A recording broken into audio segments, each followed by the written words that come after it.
Excelsior news देखने वाले सभी दर्शकों को मेरी ओर से यानी कि रितेश गुप्ता की ओर से प्यार भरा नमस्कार। दर्शकों, युवा जो है हमारे देश की रीढ़ की हड्डी है और अगर हमारे युवा सही दिशा में कदम उठाएंगे तो हमारा देश जो है वो तरक्की की राह पर आगे बढ़ेगा। युवा अगर भटक जाएंगे तो कहीं ना कहीं हमारे समाज को वो प्रभावित करेंगे। लेकिन हमारे कुछ युवा ऐसे भी हैं जो अपने पेरेंट्स को प्राउड फील करवा रहे हैं, समाज को प्राउड फील करवा रहे हैं, दुनिया में देश भर में अपना नाम कमा रहे हैं।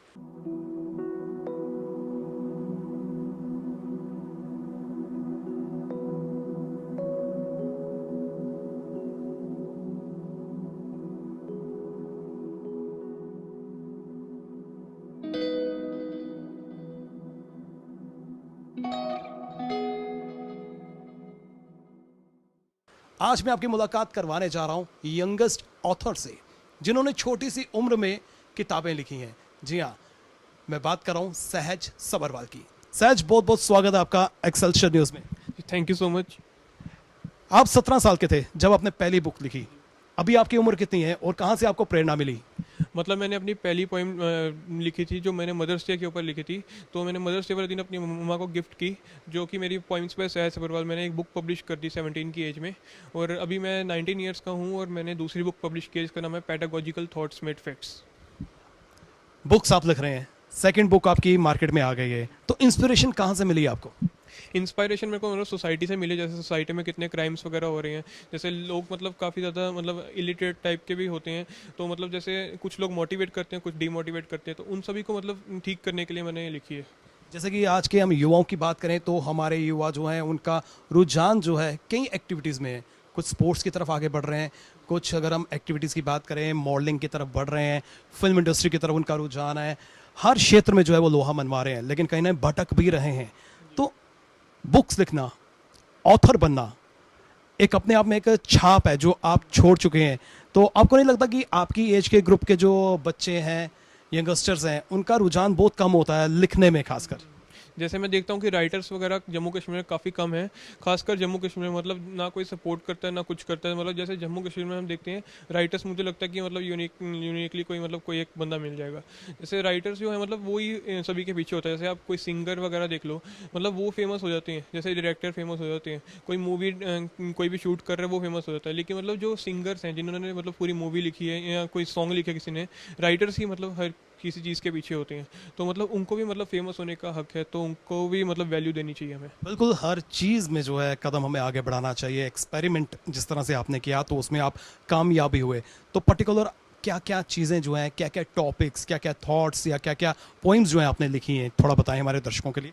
मतलब मैंने जो पहली बुक लिखी थी पोइम्स पे सहज सबरवाल, इसमें मतलब मैंने मोस्टली टीनेजर्स के ऊपर लिखी है। जैसे बच्चे ड्रग्स वगैरह की दिशा में जा रहे थे, या फिर मतलब बच्चे पेरेंट्स का कहना नहीं मानते। जैसे मतलब वो पहले पेरेंट्स का कहना नहीं मानते, बाद में उनको पता चलता कि जो पेरेंट्स है वो सही कह रहे थे। तो जैसे हम देखते हैं कि धर्म के नाम पर लड़ाई करते हैं, वन रिलीजन वन गॉड। हमें पता है कि एक ही भगवान है, लेकिन फिर भी हम इंसानों ने भगवान को बांट दिया हुआ है अलग अलग जगहों में। तो मतलब उससे मतलब क्या होता है, भेदभाव बढ़ता है, लड़ाइयाँ बढ़ती हैं, तो उससे मतलब कुछ फ़ायदा इतना होता नहीं है। कितने टॉपिक्स हैं आपकी दोनों बुक्स में? मतलब अनलिमिटेड टॉपिक्स है। मतलब मैंने हर एक टॉपिक को टच किया गया है, ताकि मतलब मैं चाहता हूँ कि लोगों को सच में लोग अवेयर हो। मतलब मैं किसी को दिखाना नहीं चाहता कुछ, लेकिन मतलब मैं लोगों को अवेयर करना चाहता हूँ, लोगों को मतलब उनका माइंडसेट थोड़ा ठीक हो। कोई ऐसा पर्टिकुलर टॉपिक जिस पर लोगों ने काफ़ी आपको अप्रिशिएट किया हो? जैसे मोस्टली तो सोशल इश्यूज़ के ऊपर ही मतलब मैं लिखता हूँ। तो जैसे मोटिवेशनल मतलब लोगों को काफ़ी पसंद आते हैं। जैसे सक्सेस और फेलियर के ऊपर मतलब मैंने काफ़ी कुछ लिखा है। जैसे हम देखते हैं ना, जो लोग होते हैं, जो यूथ है, मतलब उसको खाली सक्सेस चाहिए। मतलब पेरेंट्स भी उनको डांटते हैं कि आप सक्सेसफुल कब होगे, आप कब हमारा नाम रोशन करोगे या कुछ करोगे। मतलब मैं आपको एक चीज़ बताना चाहूँगा कि मतलब मैंने कभी ये सोचा नहीं था कि मैं एक राइटर बनूंगा, या फिर मतलब मैं ऐसे बुक्स पब्लिश करूँगा, मेरा नाम पूरे इंडिया में फेमस हो जाएगा। तो मतलब मैं ऐसे आहिस्ता आहिस्ता करके लिखता गया। तो मतलब मैं मेहनत करता गया। मतलब मैंने ये नहीं देखा कि मतलब मेरे को फेम मिलेगा या कुछ मिलेगा या मेरी बुक पब्लिश होगी। मतलब सब कुछ खुद ब खुद मिला। मतलब मेरी बुक्स खुद पब्लिश हुई, मेरे को पब्लिशर ने खुद कांटेक्ट किया कि हम पब्लिश करेंगे आपकी बुक। तो ऐसे आहिस्ते करके मतलब मेरी प्रोग्रेस होती रही, तो मैं आगे बढ़ता गया। मेहनत आपकी रंग लाई है। तो लेकिन जो आपके टॉपिक्स हैं, क्या इसका कोई प्रभाव पड़ा किसी युवा पर, किसी टीनेजर पर? जैसे हम देखते हैं मोस्टली लोग तो मतलब कोविड-19 की वजह से मतलब डीमोटिवेट हो चुके थे, तो मतलब उनको मोटिवेट मैंने काफ़ी ज़्यादा किया इस टाइम पे भी। मतलब जैसे ये देखते हैं ना कि बच्चे सोचते हैं कि सक्सेस हमें चाहिए, तो सक्सेस अगर नहीं मिले तो मतलब बच्चे सुसाइड कर लेते हैं। तो वो क्या करते हैं कि पेरेंट्स के लिए मतलब काफ़ी प्रॉब्लम डाल देते हैं, क्योंकि जिन्होंने उनको जन्म दिया, तो उनको मतलब वो कितना उनको दुःख होता होगा कि मतलब उनके बच्चों ने ही मतलब सुसाइड कर लिया, मतलब दुनिया छोड़ के चले गए। तो मतलब इससे कुछ भी नहीं मिलने वाला, इससे अच्छा है कि आप मतलब मेहनत और ज़्यादा करो, इतनी मेहनत करो कि मतलब आप पूरे देश को प्राउड कर दो। सहज, मैंने सुना कि आपने कुछ रिकॉर्ड्स भी बनाए हैं, ये रिकॉर्ड्स किसने बनाए हैं? मतलब मैंने जैसे राइटिंग्स वगैरह मैंने की, उसके मतलब अचीवमेंट्स के अंदर आती है ये। जैसे मैंने जो बुक्स लिखी तो उसके अंदर मतलब मेरा youngest author to write book on pedagogical thoughts, ये पहला रिकॉर्ड था। और सेकंड रिकॉर्ड है most number of times author used his own name in his book. मतलब मैंने यूनिक बुक बनाई है, मतलब हर एक राइटिंग के नीचे मतलब अपना नेम भी लिखा। तो मतलब ये फॉर्मेट मैंने थोड़ा चेंज कर दिया, तो इससे मेरा वर्ल्ड रिकॉर्ड बन गया। सहज, जिस तरह से आप 17 की एज में आप ऑथर बन गए, तो प्रेजेंटली आप एरोनॉटिकल इंजीनियरिंग कर रहे हैं। आपकी एम क्या है, आप बनना क्या चाहते हैं?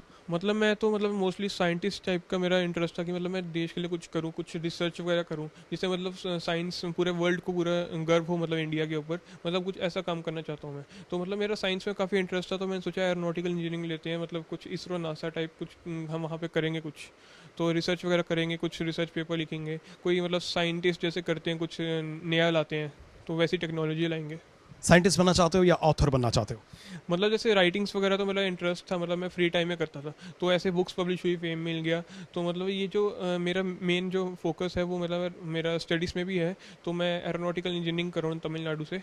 तो मेरा मतलब दोनों में मेरे साथ में लिखता रहूँगा, बुक्स वगैरह भी बस साथ में। बैलेंस करके आप चलेंगे तो आगे इन फ्यूचर और बुक लिखने की कोई संभावना, कोई उम्मीद, या उसके लिए कोई प्रिपरेशन आप कर रहे हैं? मतलब प्रेपरेशन को इस टाइप से कुछ नहीं है, मतलब मैं रोज़ का रोज़ कुछ ना कुछ पोस्ट करता हूँ। मैं ये नहीं देखता कि लोग मेरे बारे में क्या सोचेंगे, या फिर अगर मतलब एक राइटर ही किसी से डर गया तो मतलब उस वो राइटर क्या कहलाया। मतलब अगर मैं मतलब हमें किसी से डरना नहीं है, हमें मतलब जो हमें जो सही लगता है, जो गलत लगता है, हमें उसके ऊपर लिखना है। हमें किसी को मतलब ऐसे फेक चीज़ें नहीं दिखानी। एक बुक लिखने में कितना समय लगता है? जैसे मैंने अपनी पहली बुक लिखी थी पोइम्स बाय सहज अग्रवाल, ये मैंने लिखी थी जब मैं 17 की एज में था, और साथ में इसमें अराउंड 4 इयर्स लग गए थे। तो इसमें मतलब मेरे को इतना नॉलेज भी नहीं थी कि बुक कैसे लिखते हैं या क्या करते हैं, क्योंकि मैं काफ़ी यंग था उस टाइम। तो उसके बाद मैंने अभी लेटेस्ट जो बुक लिखी है पेडागोजिकल थॉट्स मेड फैक्ट्स, अभी मेरे एज 19 है, तो मेरे को थोड़ी बहुत नॉलेज थी बुक पब्लिशिंग में भी। तो मैंने मतलब इस बार कंटेंट काफ़ी ज़्यादा लिखा है, 209 पेजेस की बुक है। तो मतलब इसमें काफ़ी अचीवमेंट्स भी मैंने इसके साथ की है। तो ये मतलब पब्लिश आराम से होगी, इसमें 2 साल लगे हैं कोई लिखने में। सच कहते हैं कि अगर हम कोई भी काम करते हैं तो उसके लिए हमें गुरु की आवश्यकता होती है। अगर आप कोई स्पोर्ट्समैन है तो उसमें कोच की आवश्यकता होती है, डांसर है कोरियोग्राफर की होती है, स्टूडेंट है तो टीचर की आवश्यकता होती है। आप ऑथर बन चुके हैं, तो आपके गुरु कौन है? मतलब गुरु तो मतलब जैसे पेरेंट्स ही, मतलब जो फर्स्टली मतलब हमें मोटिवेट करते हैं, जैसे हम कुछ कर रहे हैं। जैसे काफ़ियों के पेरेंट्स होते हैं कि मतलब वो उनको आगे बढ़ने नहीं देते हैं, मतलब बोलते हैं कि आप इंजीनियरिंग करो या डॉक्टर बनो। तो मैं उनको ये बताना चाहूँगा कि जैसे हम डॉक्टर इंजीनियर तो पूरी दुनिया बन जाती है, उनकी कोई वैल्यू नहीं रही आज के ज़माने में। लेकिन मतलब जैसे राइटर्स वगैरह हैं, मतलब जो मतलब कोई मूवी लिखते हैं, कोई सिंगिंग के पीछे मतलब उनका उनका ही हाथ होता है। तो मतलब उनका मतलब जैसे मैं कोई यूनिक काम कर रहा हूँ, तो मेरे को मतलब मेरी वैल्यू सबसे ऊपर है। जी हाँ, बच्चे जो हैं वो कच्ची मिट्टी की तरह होते हैं, और पेरेंट्स की अगर सपोर्ट हो उनको शेप देने में, तो वो एक दिशा, एक बेहतरीन शेप जो है वो ले सकते हैं और समाज में अपना नाम कमा सकते हैं। आज हम मुलाकात आपकी करवा रहे थे सहज से, जो एक यंगस्टर ऑथर हैं, साथ ही साथ में वो रैपर भी हैं। आइए अब रैपर के सफ़र के बारे में उन्हीं की ज़ुबानी जानते हैं। मैंने सुना कि आप रैपर भी हैं। हाँ जी, मतलब मैंने एक बार ट्राई किया था रैप लिखना, तो मैंने पहला अपना रैप रिलीज़ कर दिया, जो मतलब मैंने सारे सोशल इश्यूज उसके मैंने यूज़ किए थे।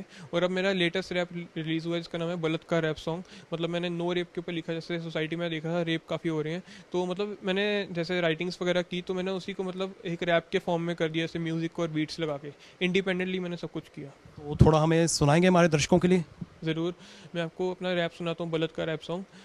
बलात्कार बार बार बन गया है कारोबार, पता नहीं कब कौन शिकार, डर सबके सर पर सवार के लिए क्या करेगी सरकार, खुद बनो ना जिम्मेदार, साथ लड़ेंगे ना मानेंगे हार, बुरी सोच को देंगे मार, मानवता को मार, तड़पती लाश को जलाया, बुरे काम करके पूरे देश को रुलाया, जनता की सोई हुई इंसानियत को फिर से जगाया, क्या पाया अपचताए मोमबत्ती ही जलाया, जो गवाया उसे खोकर भी ज्ञान ना कमाया, क्या पढ़ाया लिखाया ढंग से जीना ना सिखाया, क्यों दूसरों की बहन को देखकर इनका दिमाग भटकता है, जब खुद की बहन को देखे कोई तो दिल बहुत जलता है, झूठ है कि महिलाओं के मुकाबले मर्दों में है ज्यादा दम, जिनकी हवस नहीं थमती देते सबको गहरे जख्म, जात पातों का सब खाक, जब इंसानियत नमक शब्द हो गया है राख, भेदभाव को मानते अपना धर्म, कुकर्म मुद्दा गर्म, देशभक्ति के नाम पे शर्म, वो भी तो महिला जिस तुम्हें अपनी गोद में सुलाया, जिस माँ ने प्यार से पालकर दूध है पिलाया, बचपन में तुमने झूठा दिलासा दिखाया, बड़े होकर ऐसे मुंह काला कर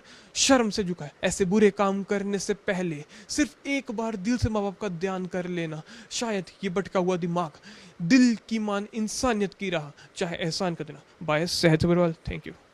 बहुत खूब सहज, बहुत खूब, बहुत टैलेंटेड है आप। तो युवाओं को, टीनेजर्स को खासकर मैं चाहूँगा, उन्हें कोई संदेश दें आप। टीनेजर्स को मैं यही बताना चाहूँगा कि जैसे हम देखते हैं कि आप भी मतलब कुछ नया काम करो। आप जैसे देखते हो ना गेम्स वगैरह में घुसे हो, मतलब पबजी वगैरह खेलते हो, मतलब वो भी आप खेलो, लेकिन मतलब ऐसा नहीं है कि आप उसके अंदर घुस जाओ, मतलब पढ़ाई वगैरह सब कुछ छोड़ के उसमें ना घुसो। आप मतलब अपने साथ मतलब कोई टैलेंट एक्सप्लोर करो। मतलब आप पूरी धरती पे आए हो तो मतलब आप कुछ एक्सप्लोर करो, अपना मतलब टैलेंट को बाहर निकालो। तो मतलब इससे क्या होगा, आपकी वैल्यू बढ़ेगी। मतलब पढ़ाई के साथ साथ टैलेंट होना काफ़ी ज़रूरी है। अगर हमें टैलेंट नहीं है और मतलब डिग्रीज वगैरह कुछ भी नहीं कर सकती अगर आप में टैलेंट नहीं है। सहज, बहुत बहुत शुक्रिया, आपने हमसे बात की। जी हाँ, सहज ने कहा कि टैलेंट को जो है हमें परखना चाहिए। टैलेंट हर व्यक्ति में होता है, कईयों का हिडन होता है और कईयों का सामने होता है।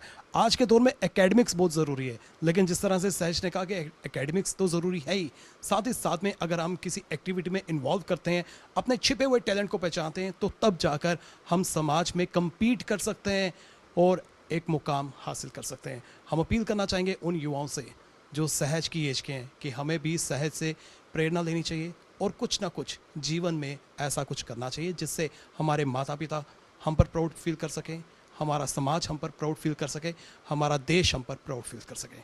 इसी के साथ हमारी पूरी टीम को दीजिए इजाज़त, फिर मिलेंगे। नमस्कार।